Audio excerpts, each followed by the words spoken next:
আজকে তোমাদের কাছে আবার একটি মক টেস্ট নিয়ে এসেছি।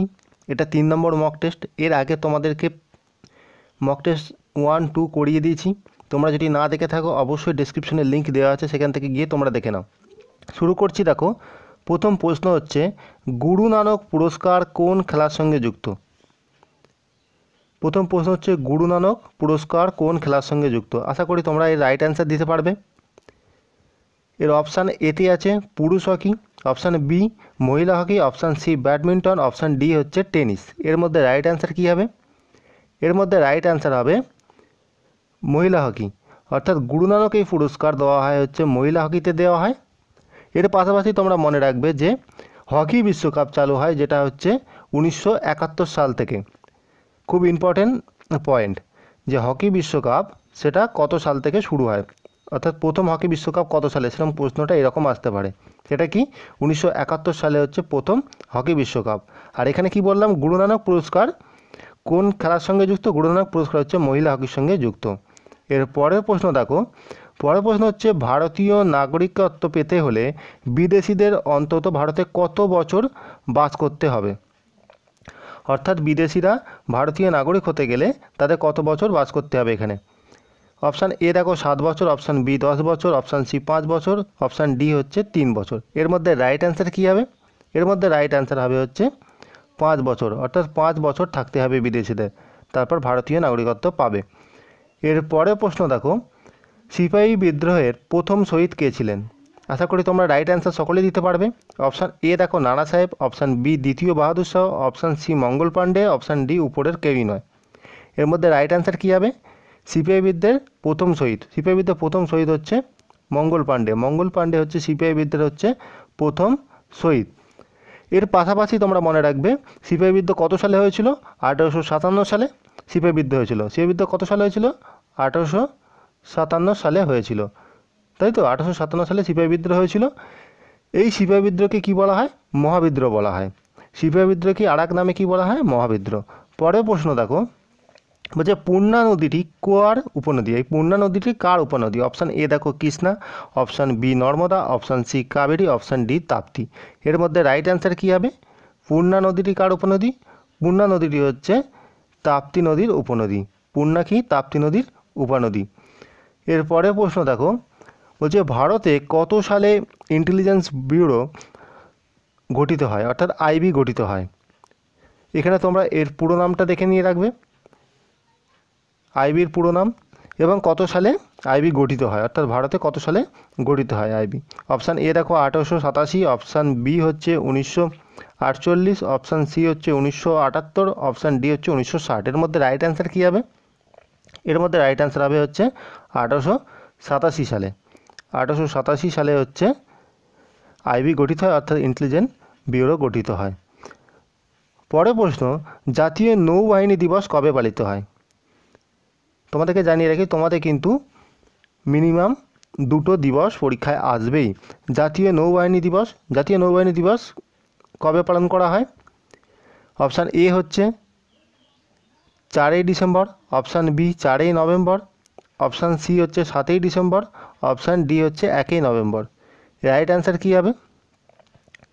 এর মধ্যে রাইট অ্যান্সার হবে হচ্ছে 4ই ডিসেম্বর, 4ই হচ্ছে নভেম্বর হচ্ছে জাতীয় নৌবাহিনী দিবস। 4ই নভেম্বর জাতীয় নৌবাহিনী দিবস পালন করা হয়। পরের প্রশ্ন দেখো, ইউএনসিটিএডি এর সদর দপ্তর কোথায়?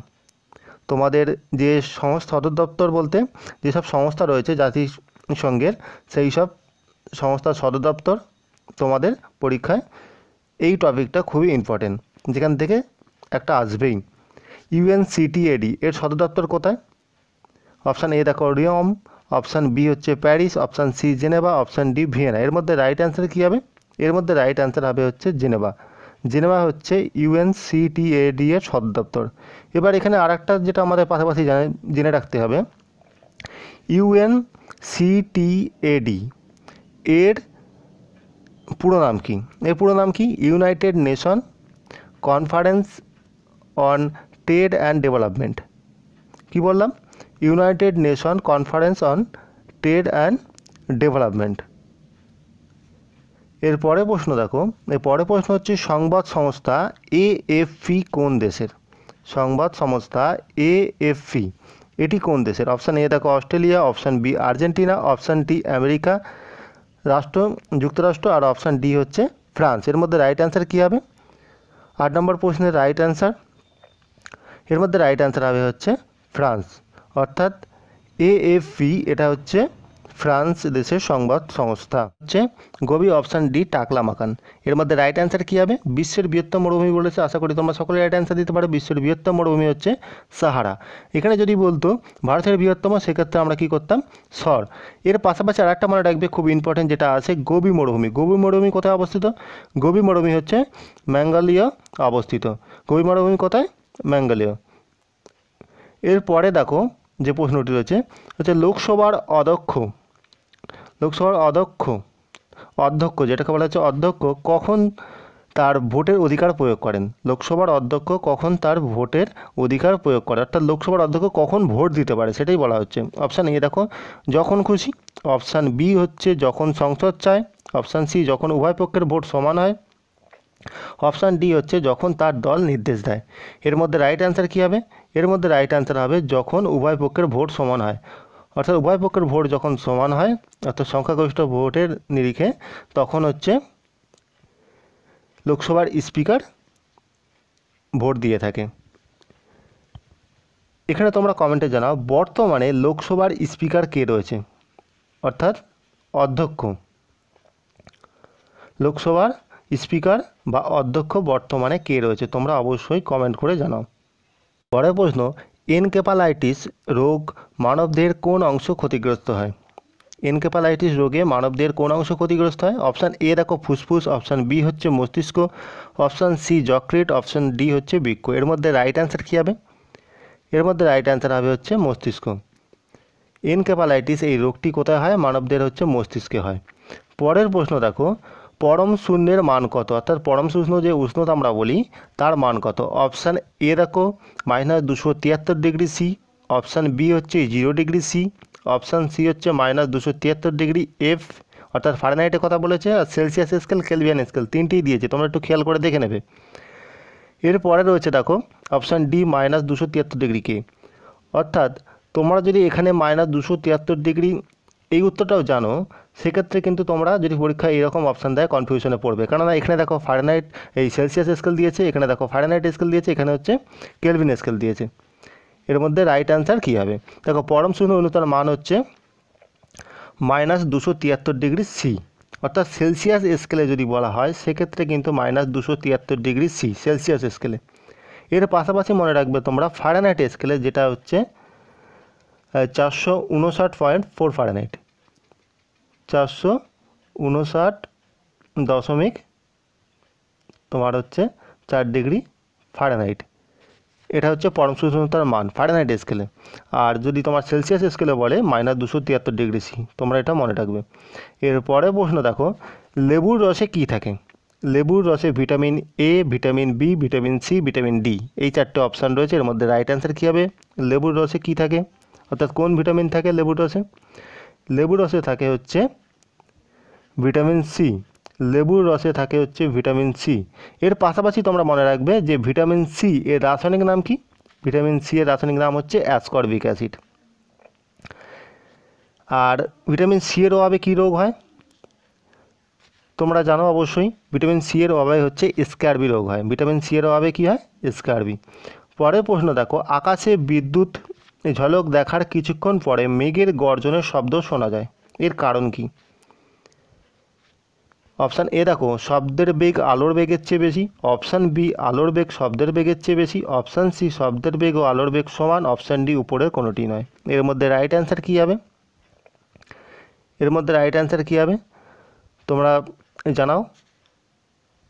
দেখো এর মধ্যে রাইট অ্যান্সার হবে আলোর বেগ শব্দের বেগের চেয়ে বেশি, আলোর বেগ শব্দের বেগের চেয়ে বেশি। সেই কারণে কি হয়, যখন আমরা দেখি আকাশে বিদ্যুৎ ঝলক হয়, তখন যে আকাশে বিদ্যুৎ চমকানোর পরে মেঘের গর্জন আমরা শুনতে পাই, অর্থাৎ শব্দ পরে আসে। তাহলে আলোর গতিবেগটা অবশ্যই আগে, সেই জন্য আলো আগে আমরা শুনতে পাই, আলোর বেগ বেশি শব্দের থেকে। পরের প্রশ্ন, এর পাশাপাশি তোমরা একটু এখানে জেনে রাখো যে বাতাসের শব্দের বেগ, অর্থাৎ বাতাসের শব্দের বেগ কত? শব্দের বেগ হচ্ছে 32 মিটার পার সেকেন্ড।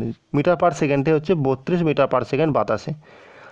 আর যেটা আলোর বেগ তোমাদের পরীক্ষায় এটা দিয়ে থাকে যে কিলোমিটার পার সেকেন্ডে দেয়, যেটা সেখানে কিলোমিটার পার সেকেন্ডে দিলে আলোর বেগ হচ্ছে 3 লক্ষ, 1 সেকেন্ডে 3 লক্ষ কিলোমিটার যায়, 3 লক্ষ কিলোমিটার যায় 1 সেকেন্ডে। সেটা হচ্ছে কি?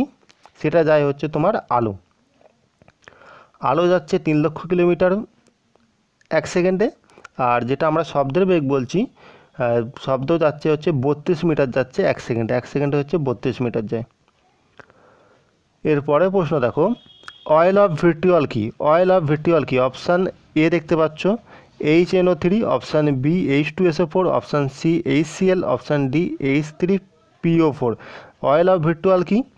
অয়েল অফ ভিট্রিয়ল হচ্ছে H2SO4। H2SO4 কাকে বলা? H2SO4 হচ্ছে সালফিউরিক অ্যাসিড। H2SO4 কাকে বলা? সালফিউরিক অ্যাসিডকে। আমরা কি জানলাম? H2SO4 হচ্ছে সালফিউরিক অ্যাসিড, যার সংকেতটা কি? H2SO4, মনে রাখবে, যেটাকে অয়েল অফ ভিট্রিয়ল বলা হয় H2SO4কে। এর পরের প্রশ্ন দেখো, CGS পদ্ধতিতে বলের একক। খুব ইম্পর্টেন্ট প্রশ্ন, CGS পদ্ধতিতে বলের একক। এখানে কিন্তু SI পদ্ধতিতে বলেনি, বলেছে CGS পদ্ধতিতে বলের একক। অপশান এ দেখো pound, option B newton, option C dyne, option D হচ্ছে পাউন্ড ফুট। এর মধ্যে রাইট অ্যান্সার কী হবে? এর মধ্যে রাইট অ্যান্সার হবে হচ্ছে ডাইন। যদি CGS পদ্ধতিতে বলের একক বলে সেক্ষেত্রে ডাইন। আর যদি তোমাদের এখানে হচ্ছে SI পদ্ধতিতে বলতো সেক্ষেত্রে আমরা কি করতাম? SI পদ্ধতিতে বললে তখন সেক্ষেত্রে আমরা নিউটন উত্তর নিতাম যদি SI পদ্ধতি বলতো। ঠিক আছে, এখানে বলেছে হচ্ছে CGS, অর্থাৎ CGS পদ্ধতিতে আমরা জানি হচ্ছে ডাইন, আর SI পদ্ধতিতে হচ্ছে নিউটন বলের একক। এর পরের প্রশ্ন দেখো, অ্যাসিড অরেঞ্জের বর্ণ কী? অ্যাসিড দ্রাবে মিথাইল অরেঞ্জের বর্ণ কী হয়? অপশান এ দেখো বর্ণহীন, অপশান বি হলুদ, অপশান সি কমলা, অপশান ডি হচ্ছে গোলাপি লাল।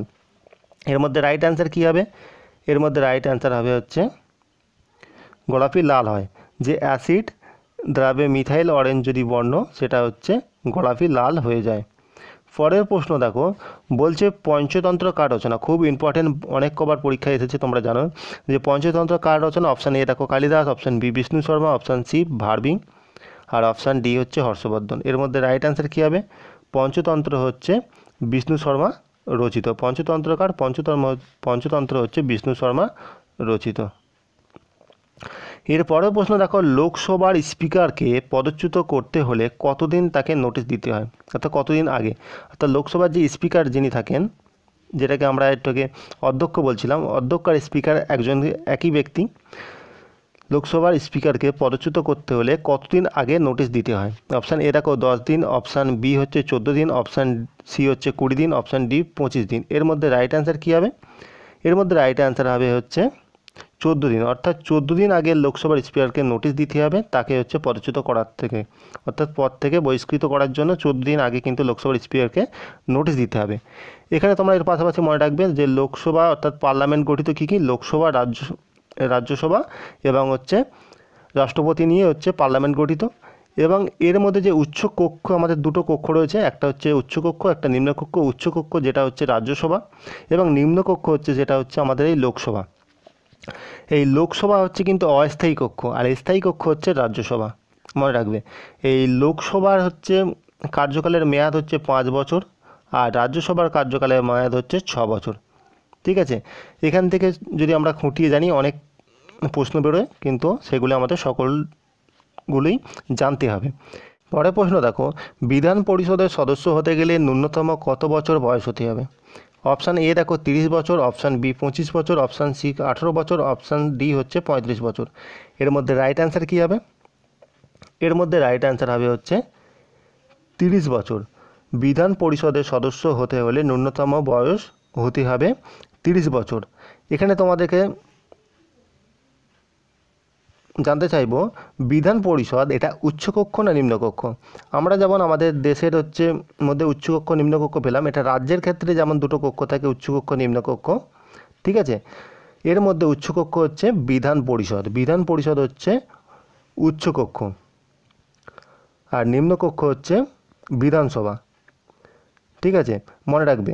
আর এখানে আরেকটা জিনিস তোমরা দেখো, যেটা হচ্ছে বিধান পরিষদ এটা হচ্ছে উচ্চকক্ষ, যার সদস্যদের ন্যূনতম বয়স, যেটা কত এসেছে ন্যূনতম বয়স 30 বছর, তেমনই রাজ্যসভার সদস্য হতে গেলে অর্থাৎ সেটা উচ্চকক্ষ, তার বয়স কত লাগবে 30 বছর। ঠিক আছে, অর্থাৎ উচ্চকক্ষের যেসব সদস্য রয়েছে তাদের বয়স সদস্য হতে গেলে উচ্চকক্ষগুলির ক্ষেত্রে সেক্ষেত্রে রাজ্যসভা হোক আর বিধান পরিষদ হোক তাদের হচ্ছে 30 বছর। আর নিম্নকক্ষ, যেমন নিম্নকক্ষ আমরা ওখানে পেলাম যে লোকসভা আর এখানে হচ্ছে বিধানসভা, তাদের বয়স কত লাগে, তাদের বয়স লাগে হচ্ছে 25 বছর, তাদের বয়স কত লাগে 25 বছর, মনে রাখবে। এবার এর পাশাপাশি তোমাদের আরও কিছু জানতে হবে বিধান পরিষদ সম্পর্কে। দেখো, উচ্চকক্ষ আমরা জানতে পারলাম যেটা হচ্ছে বিধান পরিষদ।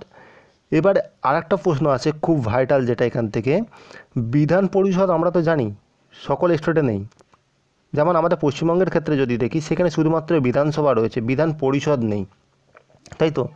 তাহলে বিধান পরিষদ এটি তো সব রাজ্যে নেই, তাহলে কোন কোন রাজ্যে রয়েছে সেগুলি আমাদের জানতে হবে। দেখো, উত্তরপ্রদেশে রয়েছে, বিহারে রয়েছে, মহারাষ্ট্র রয়েছে, জম্মু কাশ্মীর, কর্ণাটক, এই রাজ্যগুলিতে কি রয়েছে বিধান পরিষদ রয়েছে। এখানে প্রশ্ন এইরকমভাবে দিতে পারে, নিম্নলিখিত কোন রাজ্যে বিধান পরিষদ নেই। ঠিক আছে, খুব ভাইটাল প্রশ্ন, রিসেন্ট পরীক্ষাগুলির জন্য বিশাল ভাইটাল কিন্তু এটা। আরেকবার বলে দিচ্ছি, দেখো বিধান পরিষদ যেসব রাজ্যগুলিতে রয়েছে সেটা হচ্ছে উত্তরপ্রদেশ, বিহার, কর্ণাটক, মহারাষ্ট্র, জম্মু কাশ্মীর। ঠিক আছে, এরপরে প্রশ্ন দেখো, বলছে আয়তন অনুসারে কোনটি পশ্চিমবঙ্গের ছোট জাতীয় উদ্যান।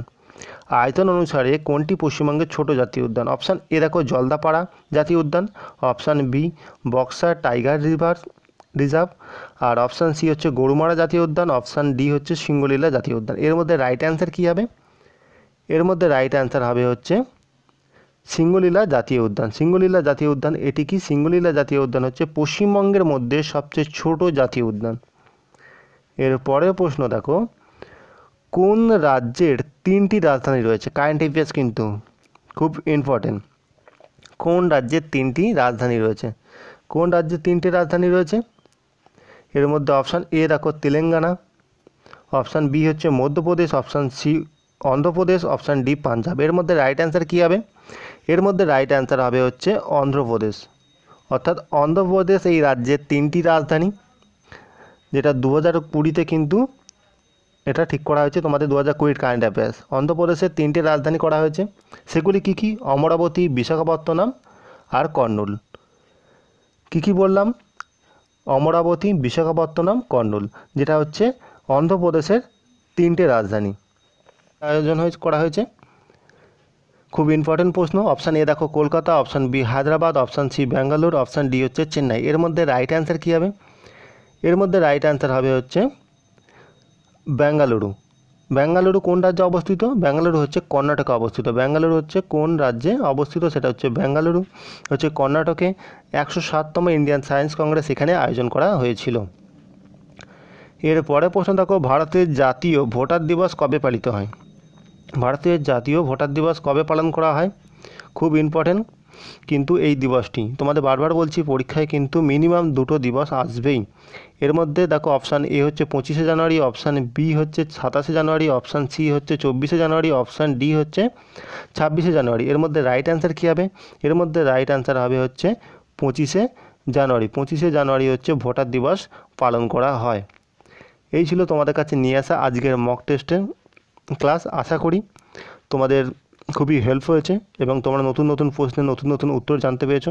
এইরকমই যদি আরও মক টেস্ট পেতে চাও এবং ক্লাস পেতে চাও অবশ্যই কমেন্ট করে জানাও।